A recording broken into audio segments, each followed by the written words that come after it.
IVF చికిత్సలో 25% భారీ discount, free doctor consultation, free ultrasound scan, logo launch, Andro max advanced male infertility centre ను కూడా ప్రారంభించారు. నా పేరు డాక్టర్ సిఎల్ వెంకట్రావు. నా సెల్ నంబరు, వాట్సాప్ నంబరు 9848055806. నా సెల్ నంబరు, వాట్సాప్ నంబరు 9848055806. నేను గతంలో 7 సంవత్సరాల పాటు మెడికల్ కౌన్సిల్ ఆఫ్ ఇండియా సభ్యుడిగా ఉండి మెడికల్ కాలేజీల స్థాపన, నిర్వహణ, బోధనా సిబ్బంది, మెడికల్ అడ్మిషన్ల గురించి సమగ్ర సమాచారాన్ని సేకరించడం జరిగింది. కేవలం ఎంబీబీఎస్, బీడీఎస్, ఆయుష్ కోర్సులకే కాకుండా ఇంటర్మీడియట్, బైపీసీ గ్రూప్ చదివిన వారు ఏ కోర్సులు చదివితే వెంటనే ఉద్యోగ అవకాశాలు ఉంటాయనే అంశాలను కూడా ప్రతిరోజు తల్లిదండ్రులకు, విద్యార్థులకు అవగాహన కల్పించడానికి జూమ్ మీటింగ్ ద్వారా మే 15 నుంచి ప్రతిరోజు రాత్రి 8 గంటల తర్వాత నేను జూమ్ మీటింగ్లో అందుబాటులో ఉంటాను.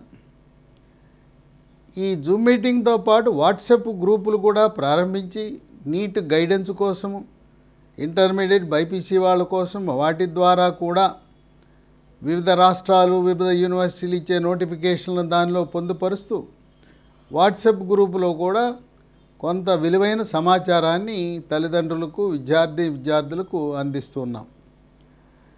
Zoom meeting link, WhatsApp link ఈ వీడియో యొక్క డిస్క్రిప్షన్ బాక్స్లో ఉంటుంది. డిస్క్రిప్షన్ బాక్స్ అంటే తెలవని వారు నా వాట్సాప్ నంబర్కి మెసేజ్ పెట్టి జూమ్ మీటింగ్ లింక్ పంపండి అని అడగండి. మీకు వాట్సాప్లో జూమ్ మీటింగ్ లింక్ పంపిస్తాను. ఇక నీట్ వివాదము సుప్రీంకోర్టుకు చేరింది. జూలై 10న ప్రారంభమైన విచారణ అనేక మలుపులు తిరిగింది. ఒక సస్పెన్స్ థ్రిల్లర్ సినిమాను పోలి ఉన్నది. దాదాపు నీట్ పరీక్ష రాసిన 24 లక్షల మంది విద్యార్థులు, వాళ్ళ తల్లిదండ్రులు కూడా దేశవ్యాప్తంగా మళ్ళీ నీట్ పరీక్ష ఉంటుందా, ఉండదా అనే దానికోసం ఆసక్తిగా చూస్తూ ఉన్నారు. 23 జూలై మంగళవారం రోజంతా వాదోపవాదాలు విన్న సుప్రీంకోర్టు ధర్మాసనము ప్రధాన న్యాయమూర్తి చంద్రచూడ్ ఆధ్వర్యంలో ఈ నీట్ మళ్ళీ జరపాలా లేదా అనే అంశంపై తుది తీర్పు వెలువరించారు. న్యాయ పరిజ్ఞానం లేని వాళ్ళకి ఏంటంటే దీని మీద అప్పీల్ ఉండదు. ఇది సుప్రీంకోర్టు ప్రధాన న్యాయమూర్తి ధర్మాసనం ఇచ్చింది కనుక ఇక మరీ అప్పీల్ ఉండదు. ఇదే తుది నిర్ణయం.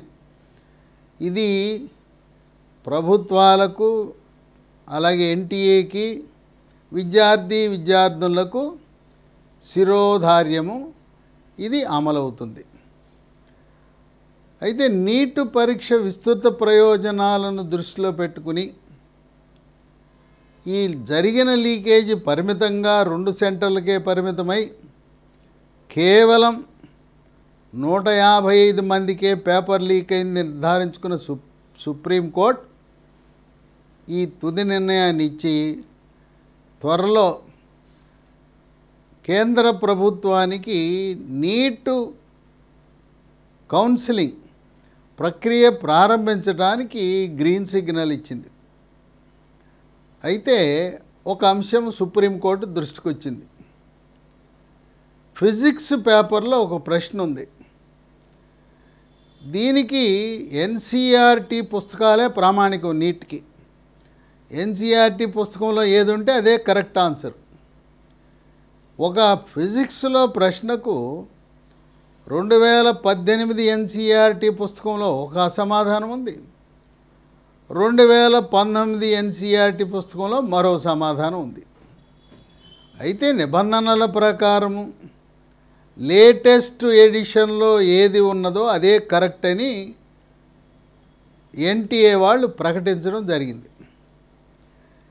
ఈ ప్రశ్న ఏం చేశారంటే 2019 ఎన్సీఆర్టీ పుస్తకం ప్రకారం కరెక్టు, కానీ మా దగ్గర పాత పుస్తకాలే ఉన్నాయి. మేము 2018 పుస్తకం మేము చదివాం. 2022లో కూడా మార్కెట్లో 2019 పుస్తకం ఎన్సీఆర్టీ పుస్తకాలు దొరకలా. అందువల్ల మేము 2018 ఎన్సీఆర్టీ పుస్తకం చదివి మేము నష్టపోయామని విజ్ఞాపన పత్రాలు ఎన్టీఏ పంపిస్తే వాళ్ళు దయతో ఈ 2018 ఎన్సీఆర్టీ పుస్తకంలో ఉన్న ఆన్సర్కి కూడా, ఆ సమాధానానికి కూడా మార్కులు ఇచ్చేశారు, 4 మార్కులు ఇచ్చేశారు. వాస్తవానికి 2018 కరెక్ట్ ఆన్సర్ కాదు. ఈ విషయం సుప్రీంకోర్టు ధర్మాసనం దృష్టికి వస్తే వాళ్ళు ఏం చేశారంటే ఐఐటి ఢిల్లీ వారికి చెప్పి ఫిజిక్స్ ప్రొఫెసర్లు ప్రముఖులతో 3తో కమిటీ ఏర్పాటు చేశారు. ఆ కమిటీ ఒక నిర్ణయానికి వచ్చింది. ఈ ఫిజిక్స్ ప్రశ్నకి 2వ ఆప్షను 4వ ఆప్షను ఏది ఏంటి అని ఆ కమిటీ ఏమి నిర్ణయించిందంటే 4వ ఆప్షన్ కరెక్టు. అంటే ఎన్సీఆర్టీ 2019 పుస్తకంలో ఉన్నదే కరెక్టు. 2018 ఎన్సీఆర్టీ పుస్తకంలో ఉన్న సమాధానం తప్పు. ఇది దేనికి సంబంధించిన ప్రశ్న అంటే correct answer atoms of radioactive elements are not stable. ఇది ప్రశ్న. దీని మీద సుప్రీంకోర్టు ఈరోజు తుది తీర్పు వెలువడించింది. 2 సమాధానాలు ఎలా కరెక్ట్ పెడతారు? ఒకటే సమాధానం కనుక 4వ ఆప్షన్ పెట్టిన వాళ్ళకి మార్కులు ఇవ్వండి. మీరు ఎవరైతే 2వ ఆప్షన్ పెడితే వాళ్ళకు కూడా 4 మార్కులు ఇచ్చారో, 2 సమాధానాలు కరెక్ట్ అని పరిగణించారో అది చెల్లదు. కనుక ఒక సమాధానమే కరెక్టు. దీనికి ఎన్టీఏ వాళ్ళు ఇచ్చిన గణాంకాలు ఏంటంటే 4వ ఆప్షను అంటే 2019 ఎన్సీఆర్టీ పుస్తకం ప్రకారం పెట్టిన వాళ్ళు 9.5 లక్షల మంది ఉన్నారు. 2018 ఎన్సీఆర్టీ పుస్తకం ప్రకారం పెట్టిన వాళ్ళు 4,22,000 మంది ఉన్నారు అని కోర్టుకు తెలియజేస్తే ఇప్పుడు ఏం చేయాలి? ఈ ప్రశ్న విషయంలో ఎవరికైతే 2వ ఆప్షను 2018 ఎన్సీఆర్టీ పుస్తకం ప్రకారం 4 మార్కులు ఇచ్చారో వాళ్ళకి ఆ 4 మార్కులు తగ్గించాల్సి ఉంటుంది. 4 మార్కులు తగ్గించడంతో పాటు తప్పు పెడితే పనిష్మెంట్ ఉంటుంది, శిక్ష. మీకు తెలిస్తే పెడితే కరెక్ట్ అయితే 4 మార్కులు వస్తాయి. లేదు ఊహాగానాలతో లాటరీ వేద్దామని పెడితే 1 మార్కు పోద్ది. అంటే 2018 ఎన్సీఆర్టీ సమాధానము ఆప్షను 2వ ఆప్షన్ కింద పెట్టిన వారికి ఇప్పుడు దానికి ఈ ఎన్టీఏ వాళ్ళు వేసిన 4 మార్కులు బోనస్ మార్కులు పోతాయి. తప్పు సమాధానం పెట్టినందుకు ఇంకో మార్కు 5 మార్కులు తగ్గుతాయి. ఈ విధంగా ఇప్పుడు మళ్ళీ ఈ మార్కులు సవరించటం వల్ల 4,22,000 మందికి 5 మార్కులు పోతాయి. 4 ఏమో కలిపారు, ఒకటేమో తప్పు పెట్టినందుకు మరి శిక్ష పడాలి కదా, 1 మార్కు పోవాలి కదా, 5 పోతాయి. కనుక దీన్ని సవరించి మళ్ళీ ర్యాంకులు తిరిగి ప్రకటిస్తారు. ర్యాంకులు తిరిగి ప్రకటించిన తర్వాత అడ్మిషన్ల ప్రక్రియకు నోటిఫికేషన్ జారీ అవుతుంది. కనుక ఈ ప్రశ్న గురించి ఇంక ఎటువంటి హైకోర్టులకు వెళ్ళినా ఇంకెక్కడికి వెళ్ళినా కూడా ఎటువంటి మీకు మేలు జరగదు. ఈ ప్రశ్న గురించి ఐఐటి ఢిల్లీ వాళ్ళు ఇచ్చిన నిర్ణయమే తుది నిర్ణయం. ఇక పేపర్ లీక్ ఎలా అయిందనేది ఒక సినిమాని తలపించే సస్పెన్సే. ఒక క్రైమ్ సినిమాలో ఏ విధంగా జరుగుతుందో అలాగే జరిగింది. దీనికి ఒక సూత్రధారి ఉన్నాడు, సంజీవ్ మోఖియా అని ఉన్నాడు. వాడు గ్యాంగ్స్టరు. వాడి పనే ఏదైనా భారతదేశంలో ఇటువంటి పోటీ పరీక్షలు నిర్వహిస్తుంటే వాటిని లీక్ చేయడమే వాడి పని. వాడి కింద పనిచేసే గ్యాంగులు ఇవన్నీ చేయిస్తున్నాయి. అసలు ఈ లీకేజీకి సూత్రధారి పట్టుకున్నారు సిబిఐ వాళ్ళు. ఈ కథ ఎలా లీక్ అయ్యింది అనేది సిబిఐ వాళ్ళు కోర్టుకు వివరించారు. పంకజ్ కుమార్ అనేవాడు లీక్ చేశాడు. ఈ పంకజ్ కుమారు హజారీబాగ్ జార్ఖండ్ రాష్ట్రంలో ఒయాసిస్ అనే స్కూల్లో స్టాఫ్ మెంబరు. అతన్ని ఈ గ్యాంగులు, పేపర్లు లీక్ చేసే గ్యాంగులు అతను కుదుర్చుకున్నారు. ఇతను ఏం చేశాడు, ఆ స్కూలు ప్రిన్సిపాల్ని, ఆ హజారీబాగ్లో ఉండే సిటీ కోఆర్డినేటర్ను కూడా కట్టుకుని ముగ్గురు కలిసి ఈ పేపర్లు లీక్ చేద్దామని నిర్ణయించుకున్నారు. ఈ కుట్ర పరీక్ష మేలో జరిగితే ఫిబ్రవరి 9 నుంచి మరి అప్లికేషన్ నింపే ప్రక్రియ ప్రారంభమైతే ఇది ఫిబ్రవరి నెలలోనే బీజం పడింది. ఫిబ్రవరి నెలలో ఈ ఒయాసిస్ స్కూల్ ప్రిన్సిపాలు, ఆ హజారీబాగ్ సిటీకి నీట్ కోఆర్డినేటరు, ఈ నేరస్తుడు పంకజ్ కుమార్ వీళ్ళందరూ కూడా ఇప్పుడు జైల్లో ఉన్నారు. వీళ్ళ ప్రణాళిక ఎలా ఉందంటే చాలా మన ఊహకు కూడా అందదు. వీళ్ళు చేసిన విధానం చాలా వినూత్నంగా చేశారు. ఈ పేపర్ ప్రింట్ అయిన తర్వాత ఎన్టీఏ వారు ఏప్రిల్ 24 నుంచి మొదలుపెట్టి మే 3వ తారీఖుకి దేశంలో ఉన్న 14,750 సెంటర్లు, 569 సిటీలు, వివిధ రాష్ట్రాలకి పేపర్లు చేర్చారు. 2 బ్యాంకులకు చేర్చారు. 2 సెట్లు పేపర్లు ముద్రించి, ఒక సెట్టు స్టేట్ బ్యాంక్ ఆఫ్ ఇండియాకి, మరో సెట్టు కెనరా బ్యాంకు చేర్చారు. ఇది 5వ తారీఖు పరీక్ష జరిగే ఉదయం 7 గంటలకి ఏ సెట్టు పరీక్ష నిర్వహించాలి అనేది ఎన్టీఏ వారు నిర్ధారిస్తారు. ఆ విధంగా ఈ పేపర్లు ఈ హజారీబాగ్ స్టేట్ బ్యాంక్ ఆఫ్ ఇండియాకి, కెనరా బ్యాంకు చేరినాయి. బ్యాంకు నుంచి మే 5వ తారీఖు ఉదయం 7 గంటలకి సిటీ కోఆర్డినేటరు, అలాగే ఎవరైతే అక్కడ పరీక్షా హాల్ సూపరింటెండెంట్ ఉన్నారో వాళ్ళు వెళ్ళి ట్రంక్ పెట్టిని తెచ్చి మళ్ళీ వాళ్ళ స్కూళ్ళలో కానీ కళాశాలలో కానీ కంట్రోల్ రూమ్లో పెట్టుకోవాలి. 7 గంటలకి బ్యాంకు నుంచి వచ్చి కంట్రోల్ రూమ్కి వస్తే నీటి పరీక్ష మధ్యాహ్నం 2 గంటల నుంచి 3 గంటల 20 నిమిషాల పాటు 5:20 దాకా జరుగుతుంది. సరే, ఈ oasis school principal, examination superintendent వాళ్ళు వెళ్ళి ఈ ఒయాసిస్ స్కూల్కి కంట్రోల్ రూమ్లో పెట్టారు. నిబంధనల ప్రకారం కంట్రోల్ రూమ్కి 2 గేట్లు ఉండాలి. లోపల ఒక గేటు, బయట ఒక గేటు. అంటే లోపల ఒక తలుపు, బయట ఒక తలుపు.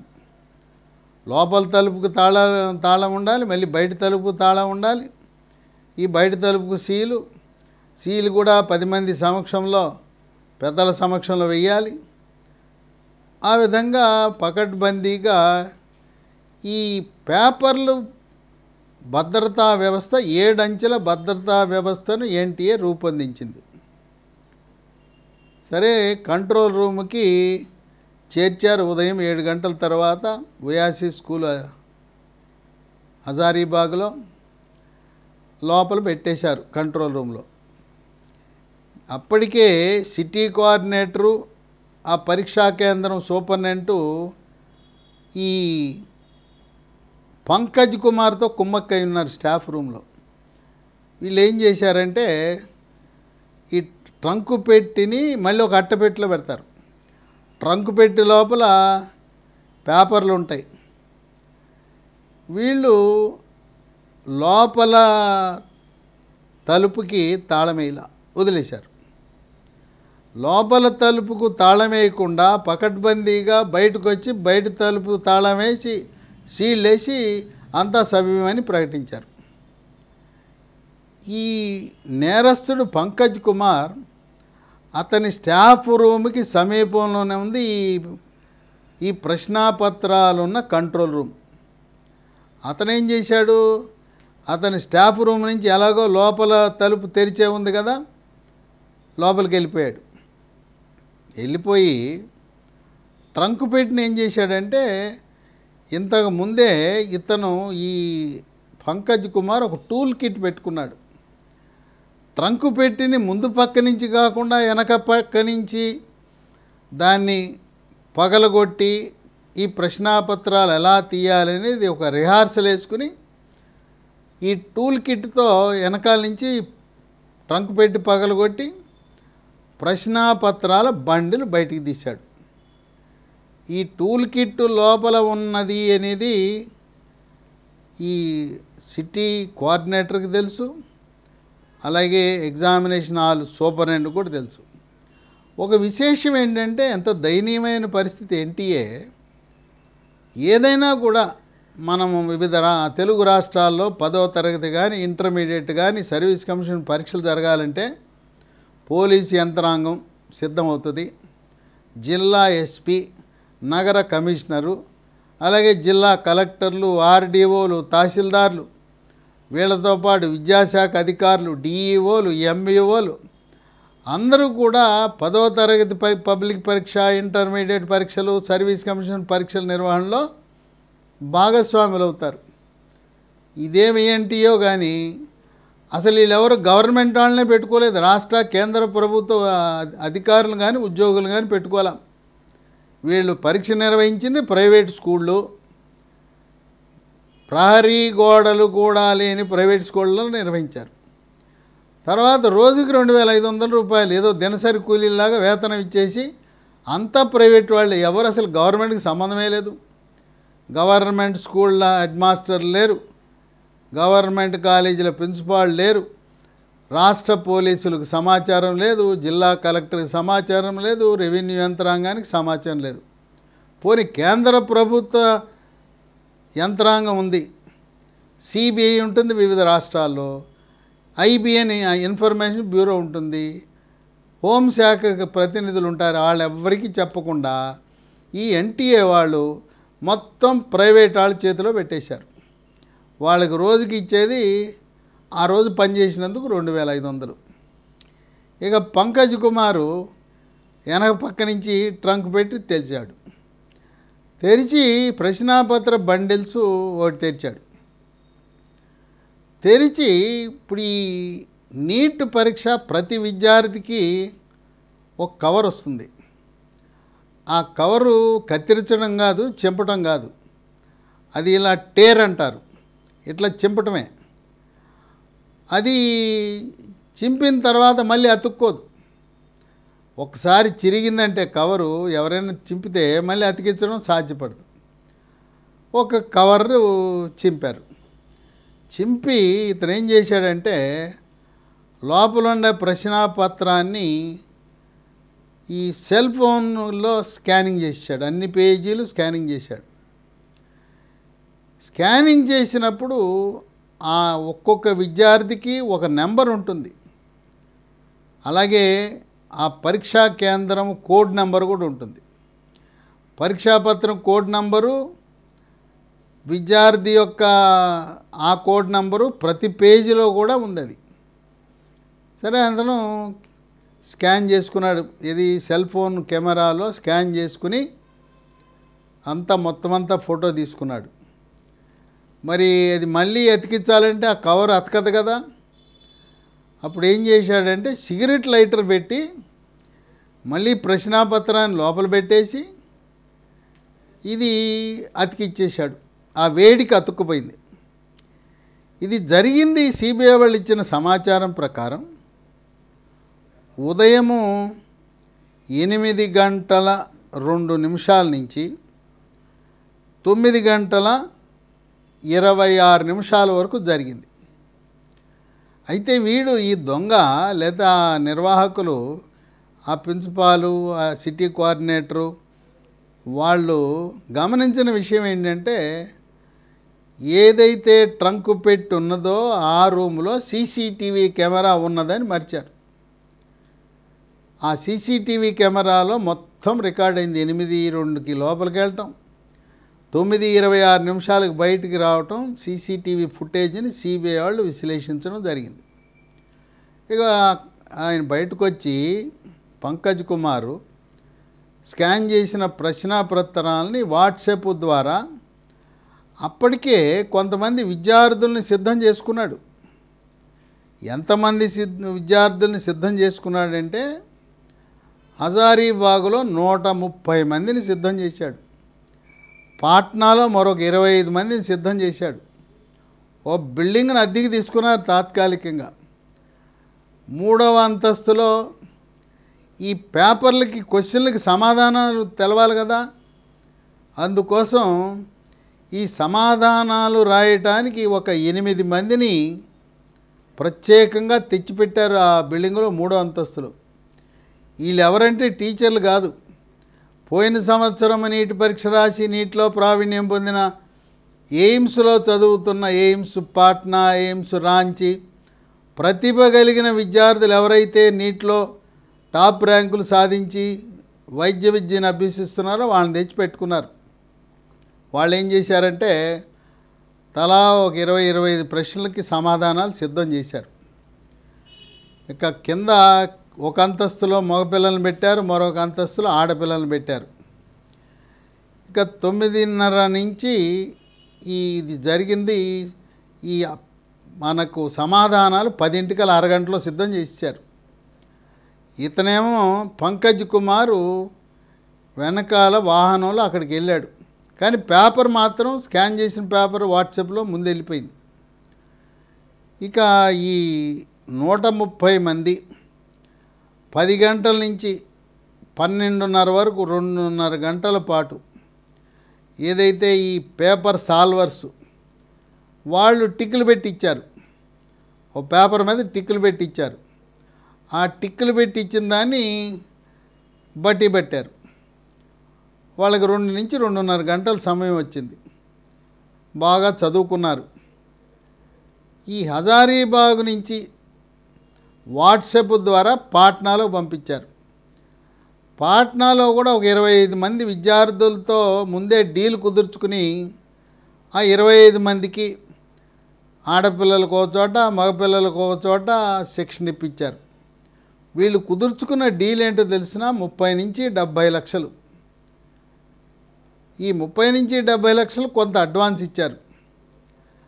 కొంతమందికి మరి ఇది నమ్మకమే ఉంది, వీడు ఇచ్చింది నమ్మకం, విశ్వసనీయమైన పేపరో వస్తుందో రాదో అని పోస్ట్ డేటెడ్ చెక్కులు ఇచ్చారు. ఏదో టోకెన్ అడ్వాన్స్ కింద ఒక 5 లక్షలు ఇచ్చారు. మీ పిల్లలు మేమేం పేపర్ అయితే లీక్ చేశామో అదే పరీక్ష పత్రం వస్తే పోస్ట్ డేటెడ్ చెక్ని మేము బ్యాంకులో వేసుకుంటాము అని చెప్పారు. సరే, 2 గంటలు అయిపోయింది, బట్టేశారు.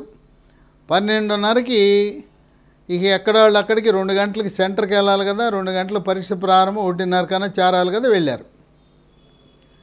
ఈ పాఠాలు ఏం చేశారంటే, ఈ సెల్ ఫోన్లో వచ్చి ప్రశ్నలు సమాధానాల కోసం జిరాక్స్ చేశారు. ప్రశ్నాపత్రాన్ని జిరాక్స్ చేసి, ఆ జిరాక్స్ చేసి దాని మీద కూడా ఆ అమ్మాయి కోడ్ నెంబరు, సెంటర్ కోడ్ ఉంది. సరే, పాట్నాలు ఏం చేశారు, పని అయిపోయినాక తగలబెడదామని తగలబెట్టేశారు. ఏది, సెల్ ఫోన్ నుంచి వచ్చిన లీక్ అయిన పేపర్ని దాన్ని జిరాక్స్ చేసి, డౌన్లోడ్ చేసి జిరాక్స్ చేసి పని అయిపోయినాక తగలబెట్టారు. తగలబెట్టే ప్రక్రియలో 4-5 పేపర్లు పూర్తిగా తగలబడలా. ఆ అసంపూర్తిగా తగలబడిన పేపర్లు సిబిఐ వాళ్ళకు దొరికింది. దాని మీద ఒయాసిస్ స్కూలు హజారీబాగ్ అనే కోడ్ కనపడింది, నెంబరు. అంతేకాకుండా ఈ పేపర్ ఎవరికి చెందిందంటే ఒక ఆడపిల్లకి చెందింది ఒయాసిస్ స్కూల్లో. ఎంతమంది పరీక్షలు రాశారో 24 లక్షల మందికి ఒక్కొక్కరి పేరు మీద సెపరేట్గా ఆ ప్రశ్నాపత్రం మీద వాళ్ళ నంబర్ ముద్రించబడుతుంది. ఈ నంబర్ చూస్తే ఒక ఆడపిల్లకి చెందిన పేపరు.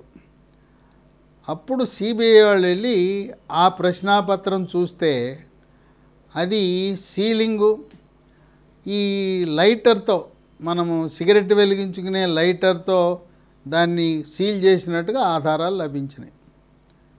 ఈ విధంగా హజారీబాగు పాట్నాలోనే కేవలం 155 మంది విద్యార్థులకు మాత్రమే లీక్ అయిందని నిర్ధారించుకున్నారు. తర్వాత దేశంలో కొన్ని సెంటర్లు అధికంగా గుట్టలుగా మార్కులు, ర్యాంకులు వచ్చినాయి. దాని మీద పత్రికల్లో, టీవీల్లో శీర్షికలు వెలువడినాయి. సెంటర్ల వారీగా, సిటీల వారీగా ఫలితాలు విడుదలైనాక కొత్త అంశం వెలుగులోకి వచ్చింది. రాజస్థాన్లో సీకర్లో ఇన్ని ర్యాంకులేంటి, ఇన్ని మార్కులేంటి, ఇన్ని గుట్టలేంటి అని ఆశ్చర్యచకితులయ్యారు. రాజస్థాన్లో కోట అంటే అది విద్యా కేంద్రం, అన్నిటికీ సెంటర్ అది. ఈ సీకర్ అనేది ఎక్కడి నుంచి వచ్చిందో తెలవదని చెప్పి సీకర్ మీద అనుమానపడ్డారు. అలాగే గుజరాత్లో రాజ్కోట్లో కూడా ఊహించని రీతిలో గుట్టలుగా ర్యాంకులు, మార్కులు వచ్చినాయి. ఈ అనుమానం వచ్చి ఇంకా నీట్ క్యాన్సిల్ అయిపోతుంది, లీక్ అయిపోయింది అనుకున్నారు. కేంద్ర ప్రభుత్వము నీటు అలాగే ఎన్టీఏ వాళ్ళు ఇచ్చిన సమాచారం, దేశంలో కొన్ని సెంటర్లలో నీటు, జేఈఈ, యూపీఎస్సీ, ఐఏఎస్ పరీక్షలకు కోచింగ్ సెంటర్లు ఉన్నాయి. దేశవ్యాప్తంగా అక్కడ చేరతారు, అందువల్ల అక్కడ ఎక్కువ మార్కులు ఎక్కువ మందికి వచ్చినాయి అన్నారు. ఒక విశేషం ఏంటంటే దేనికైనా కూడా మనం రెసిడెన్స్ ప్రూఫ్ అంటే ఆధార్ కార్డు పెట్టాలి. ఈ నీట్ పరీక్ష వాళ్ళు ఎక్కడా కూడా దేనికి ఆధార్ అనే దాన్ని ఉపయోగించలేదు, అడగలేదు. అయితే వీళ్ళు మీకు ఏ సిటీ సెంటర్ కావాలని అడిగారు. సిటీ సెంటర్ అలాట్మెంట్ అయిన తర్వాత ఆ సిటీని మాత్రమే ముందు అలాట్ చేస్తారు. ఆ ఊర్లో, ఆ సిటీలో ఉన్న 10-20 కేంద్రాలు ఎన్ని ఉన్నాయో ఒక 48 గంటల ముందు మాత్రమే ఆ సెంటర్ అలాట్ చేస్తారు. మనము కోరిన సిటీ వస్తుంది, సెంటరు ఈ విద్యార్థుల చేతిలో ఉండదు. ఆ విధంగా ఈ నీటు పరీక్షలకు, జేఈఈ పరీక్షలకు, ఐఏఎస్ పరీక్షలు కొన్ని కేంద్రాలను ఎన్టీఏ, కేంద్ర ప్రభుత్వం, సిబిఐ గుర్తించింది. రాజస్థాన్లో కోట, రాజస్థాన్లో సీకరు, గుజరాత్లో రాజ్కోట, కేరళలో కొట్టాయం, తమిళనాడులో నమ్మక్కల్. ఈ యొక్క సిటీలలో ఎక్కువ మందికి ప్రవేశ పరీక్షలో ర్యాంకులు వస్తాయి. ఎందుకంటే అక్కడ అధ్యాపకులు ఎక్కువ మంది ఉన్నారు, పిల్లలంతా అక్కడ చేరతారు. టాప్ టీచర్స్ అందరూ కూడా అక్కడ ఉండటం, అక్కడ విద్యా సంస్థలు అధికంగా ఉండటం వల్ల ర్యాంకులు వస్తాయి. ఉదాహరణకు తెలుగు రాష్ట్రాల్లో డిఎస్సి టీచర్ ఉద్యోగాలు వచ్చిన వాళ్ళు 50% పైగా ఆంధ్రప్రదేశ్లో కృష్ణా జిల్లాలో అవినిగడ్డలో ప్రగతి విద్యా సంస్థల్లో చదివిన వాళ్ళకే వస్తాయి. వాళ్ళకి ఆ నైపుణ్యాలు ఉన్నాయి. అందరూ డిఎస్సి ప్రకటించగానే అవినిగడ్డ ఎక్కడుందని ఎత్తుక్కుని వచ్చేస్తారు కృష్ణా జిల్లా. అవినిగడ్డలో స్థలం చాలట్లేదని వాళ్ళే, ఆ ప్రగతి వాళ్ళే ఇప్పుడు పామర్లో కూడా ప్రారంభించారు. అలాగే తెలుగు రాష్ట్రాల్లో బ్యాంకు పరీక్షలు పాస్ అయిన వాళ్ళు, ఏ బ్యాంక్ అయినా 50% మంది ఆంధ్రప్రదేశ్ రాష్ట్రంలో కర్నూలు జిల్లా, ఇప్పుడు నంద్యాల జిల్లా అయింది. నంద్యాలలో కోచింగ్ సెంటర్లకు వెళ్తే బ్యాంకు ఉద్యోగం గ్యారంటీ. ఈ సెంటర్లో విశ్లేషణ చేస్తే గత సంవత్సరం 22, 23, 24 3 సంవత్సరాల ర్యాంకులు, మార్కులు విశ్లేషిస్తే గతం కంటే ఈ సెంటర్లో కొంత తగ్గటం జరిగింది. కనుక ఇవి విద్యా కేంద్రాలుగా వర్ధిల్లటం వల్ల ఎక్కువ మంది అక్కడ చదువుకోవడానికి దేశవ్యాప్తంగా రావటం వల్ల వచ్చినాయనే నిర్ణయానికి సిబిఐ, ఎన్టీఏ, సుప్రీంకోర్టు కూడా వచ్చింది. ఏది ఏమైనా కథ సుఖాంతమైంది. అయితే సుప్రీంకోర్టు ధర్మాసనం ఒక విషయం చెప్పింది.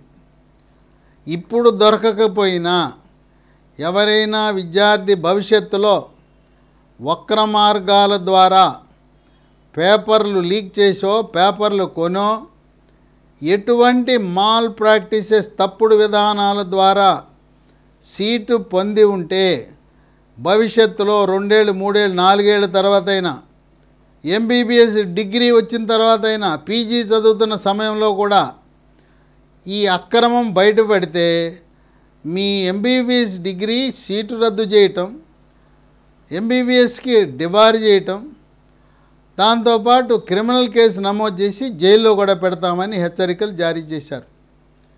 ఏదేమైనా నీట్ పరీక్ష మళ్ళీ జరగదు, జరపవలసిన అవసరము లేదు. పరిమితముగా పాట్నాలోను, బీహార్లో పాట్నాలోను, జార్ఖండ్లో హజారీబాగ్ మాత్రమే పరిమితమైంది. ఎక్కడెక్కడ ఎలా లీక్ అయింది. 5వ తారీఖు ఉదయం 9:30కు పేపర్ బయటకు వచ్చింది. 9:30 నుంచి విద్యార్థులకి 10 నుంచి వాళ్ళు లభించిన సమయం 2 గంటలు. అది కూడా ముందే ఒప్పందం కుదుర్చుకున్న ఈ అక్రమార్కులు ఎవరితో అయితే ఒప్పందం కుదుర్చుకున్నారో వాళ్ళకి మాత్రమే ఇస్తారు. కానీ దేశవ్యాప్తంగా వాట్సాప్ల్లోనూ టెలిగ్రామ్లోనూ పెట్టడం వాళ్ళకి ఏం ప్రయోజనం ఉంటుందని సుప్రీంకోర్టు ధర్మాసనం భావించింది. ఏదేమైనా సుఖాంతమైంది.